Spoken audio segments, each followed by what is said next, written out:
I must harken back to, I mean, of course it's a classic one, but that's not the point here. It's not about who was right. It's far more about who was wrong and the worst show we've ever done, which was March 11th, 2024. It should have been a glorious day.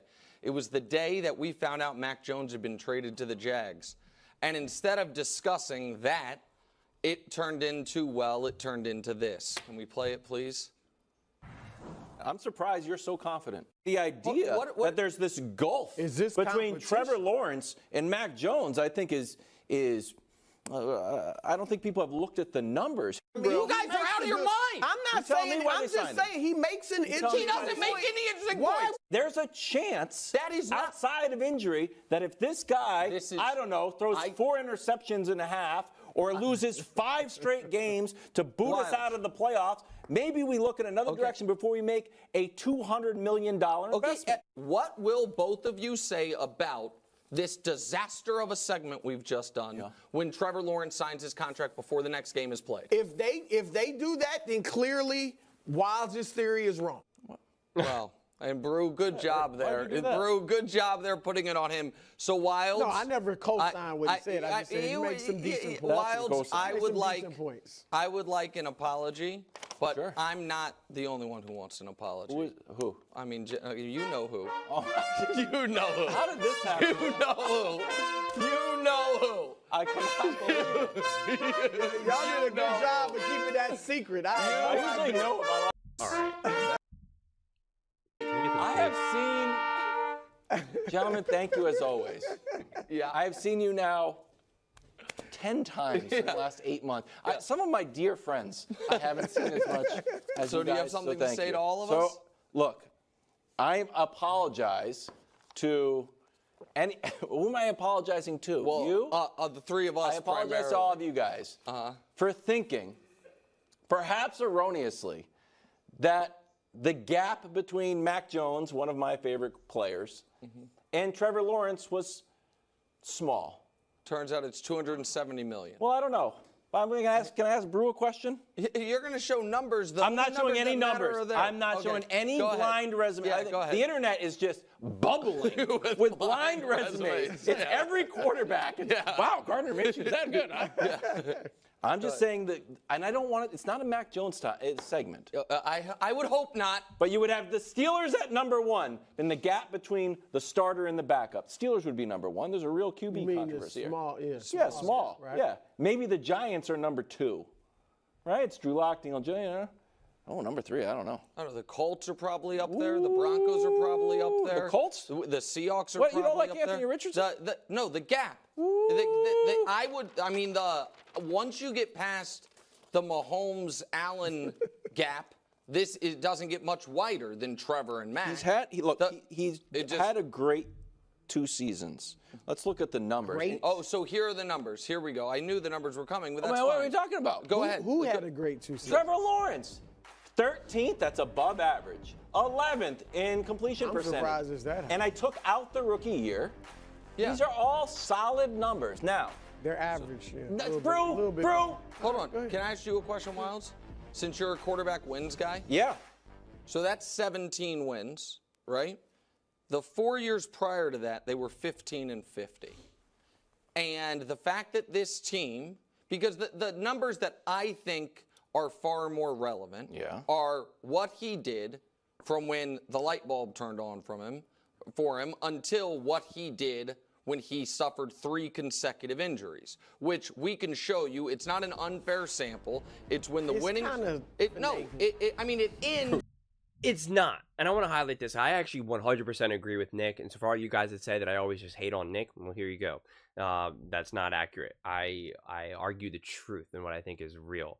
And so we afford this to Jordan Love, right? We say, oh, Jordan Love, he's an amazing quarterback, this, that, and the third. Let's not worry about some of his other bad games. Let's just look at this stretch of games where he was one of the best quarterbacks.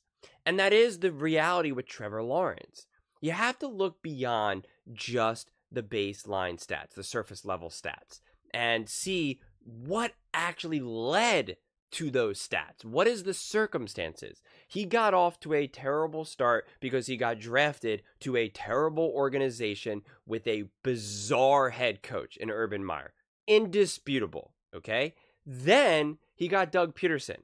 Now, you're not going to just have immediate success because, one, he pretty much had to be a rookie all over again. He had to unlearn whatever the nonsense happened his actual rookie year, and it takes a minute or two for a coach to establish a new identity, a new offense, get himself situated. Even someone who's had the levels of success that Doug Peterson has had. We've seen this with all coaches.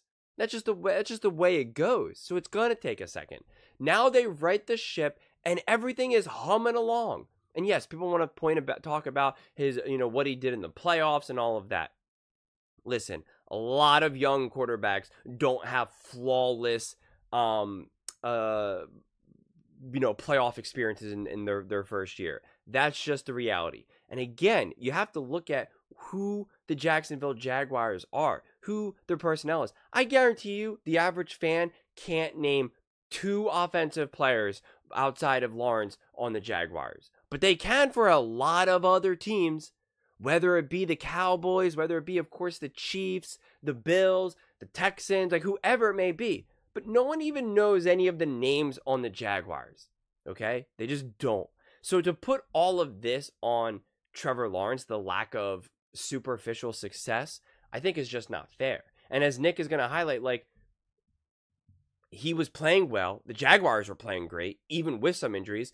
And then they had some key injuries to Kirk and stuff, pretty much their only offensive weapon. And then Trevor Lawrence got back-to-back injuries. 1 or 2 of them seeming like he was going to be done for the season, right? Especially like his one, ankle or foot injury, whatever it was. And where the Jaguars didn't even bring out a cart for him, which was just absurd. They made him walk and limp, the length of the field to get through the tunnel. Just absurd stuff. And again, and then this whole nonsense of, well, if you're on the field, that means you need to play or whatever. Whatever nonsense either ex-athletes like to say to try to act like they're just big warriors, or non-athletes like to say it because they hear other people say it. Just because you're on the field doesn't mean you're 100%. And stop with the nonsense, well, no one's 100%. Yes, that's true, but there's all different levels of how injured someone is. So, again, Trevor Lawrence toughed it out and did not play too well. This is a perfect example of Baker Mayfield. A lot of people called me out because I usually use Baker Mayfield as a dig, as a dig at people. And here I am going to say it as a compliment, where he tried to go out there and play, and he was injured, and he played exceptionally awful. Then when he was finally fully recovered in a competent offense with a competent organization, he was able to play significantly better. Does that mean that we should, pull him down now for him trying to play with a hurt shoulder and use those numbers and stats against him? Of course not. And it's the exact same thing with Trevor Lawrence. It's over 2 different seasons. Right. It's a stretch of ball that ends at a moment. And I just think in the 16-7, which was there for you, but 3 of those 7 losses are to the Chiefs, and everyone else that loses to the Chiefs, we say we can't hold against them. They lose to the Chiefs. But I also think, Brew, it is noteworthy. When I say he got hurt, if we just remind you what happened, which was the first thing that happened was this play that in real time it looked like he was done for the year. That's we what can I said. show it to you again. And then when after this play, it was I think he was criticized for playing the next week because it was about keeping a consecutive streak, start streak alive. And then 2 weeks later, we can show the next one, he suffers a concussion and gets pulled out of that game, or misses part of that game, but plays the following week post-concussion.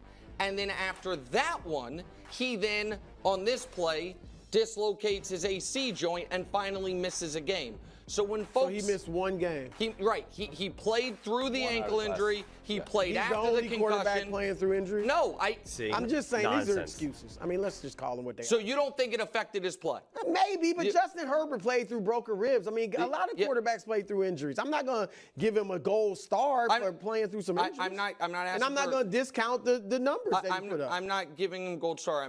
What I'm saying is what you saw was how he was playing, and the team was 8-3, and they were playing for the 1 seed that week. And then those injuries happened, and it fell off. To act like those 2 things aren't correlated events, what I'm telling you, I guess my point is this. I feel like where I stand on Trevor Lawrence is far closer to where the NFL as a whole does than that side of the table, and I think this contract is evidence of that. Yeah. Wow, look at this. I 100% agree with Nick Wright. This will probably go down as the one full take that I really agree with Nick top to bottom, right? Like, again, they try to act like those injuries don't matter, that they're excuses. They're not excuses. Not all reasons and explanations are excuses. It's just not. So I reject that notion. Dislocating your AC joint shoulder, that is brutal. That is brutal. His ankle, his injury was awful. I mean, and just because you're playing that next week just doesn't mean that you're ready to go. And that's obvious. Yes, Justin Herbert played with broken ribs. And a lot of people call out Justin Herbert's numbers and his success.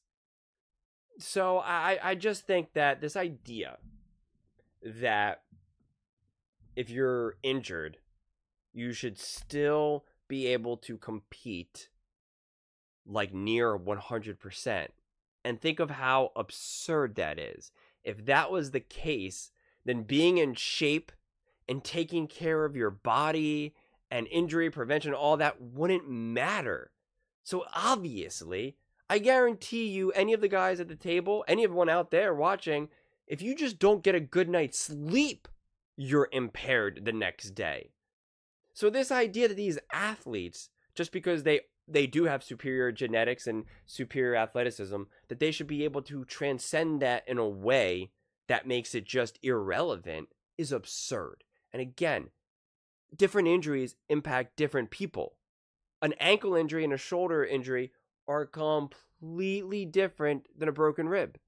And I'm not saying which is worse or which impacts your ability to throw the football or be a good quarterback, but they're different injuries and they're going to impact you differently. Take it from someone who's had a million different injuries, a million different surgeries.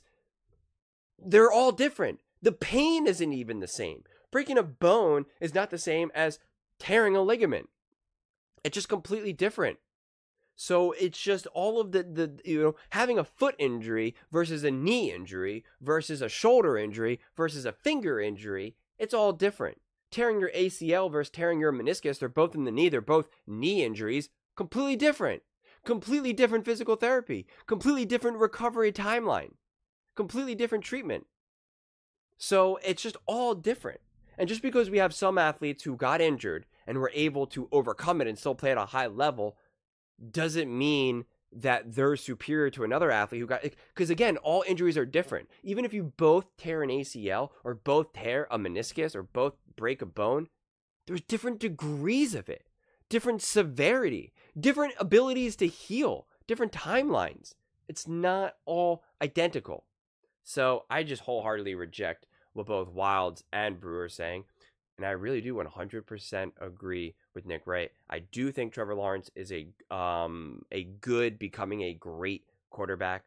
I think he has been more of a victim of circumstance, whether it be the team around him, the injuries around the team, lack of support, as well as weird coaching in the beginning, of course, and his own individual injuries.